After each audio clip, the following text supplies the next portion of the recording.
Okay, सो आपने confidence तो दिला दिया क्लाइंट को और उनको अभी इंटरेस्ट आ रहा है आपसे बात करने में। अब बात करें तो क्या करें? ऐसा नहीं हो कि खाली आप प्रोडक्ट के बारे में ही बात करते रहे और उनके बारे में कुछ ना करें। प्लीज उनके इंडस्ट्री के बारे में, उनके रिक्वायरमेंट के बारे में, उनके बारे में भी बात करें, so that he can find a link between your proposal and his requirement. The client has to find the connect between your product or service and his requirement. ये करने के लिए आपको बहुत सारे इनपुट्स क्लाइंट के बारे में पहले से जान के उस तरह से पेश करना होगा and you have to discuss about his requirement and his business model और his requirements. When you propose, you have to be very, very prepared about the product or the service that you are pitching for.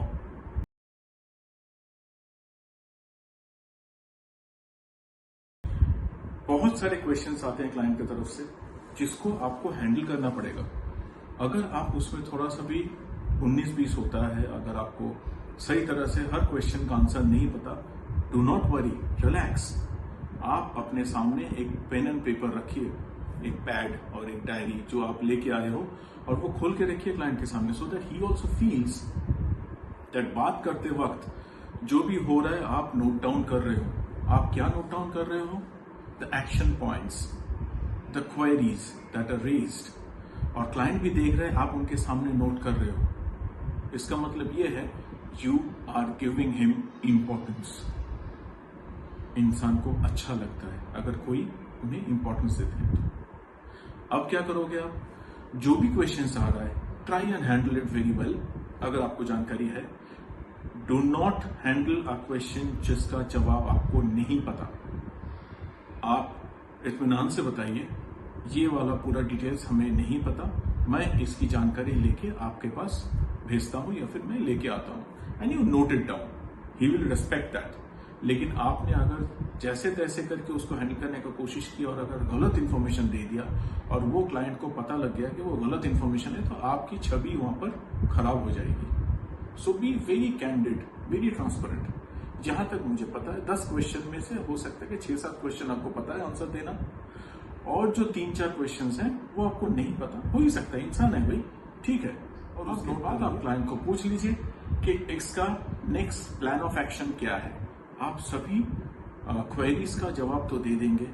आप जो inventory है या फिर जो product का availability है या सर्विस का अवेलेबिलिटी है, उसके बारे में भी हल्के से जिक्र कर दीजिए कि कितना दिन का टाइमलाइन लगता है डिलीवर करने में, ऑर्डर से लेके पेमेंट से लेके डिलीवरी तक, वगैरह वगैरह वगैरह. सब कुछ हल्के से बात करिए ताकि क्लाइंट को लगे नहीं कि आप अभी एक दबाव डाल रहे हैं. मेंशन करके छोड़ दीजिए. और जो भी पॉइंट्स आपने नोट कर लिया है, बाखूबी आप उसके बारे में जिक्र करिए कि हाँ, हम 48 घंटे में या 24 घंटे में आपको ये सभी इंफॉर्मेशन वापस लाके देंगे आपको.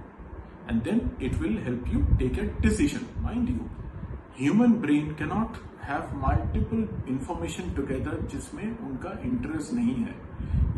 ये जो भी आप जिस चीज के बारे में बात कर रहे हो, हो सकता है क्लाइंट का उस चीज को लेके 1% या 2% का इंटरेस्ट है, उनको बिजनेस चलाना है. ये this is one of the many things.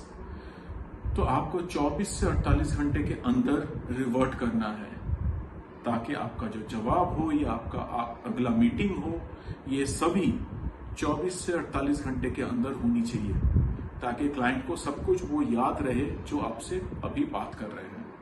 जितना देरी होगा उनकी याददाश्त मिटती रहेगी और आपको और भी ज्यादा टाइम देना पड़ेगा और इंटरेस्ट क्रिएट करना पड़ेगा वापस, जो आपने आज पहला कॉल में इंटरेस्ट क्रिएट किया है.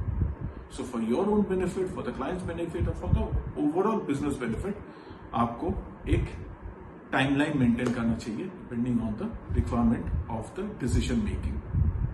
48 घंटे के अंदर एक टाइम ताकि वो दे दें, उसका भी आप इंसिस्ट करेंगे.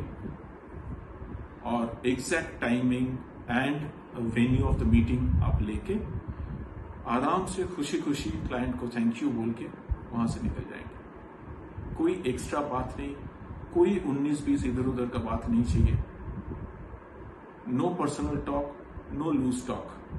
B very professional and be very clear about your communication.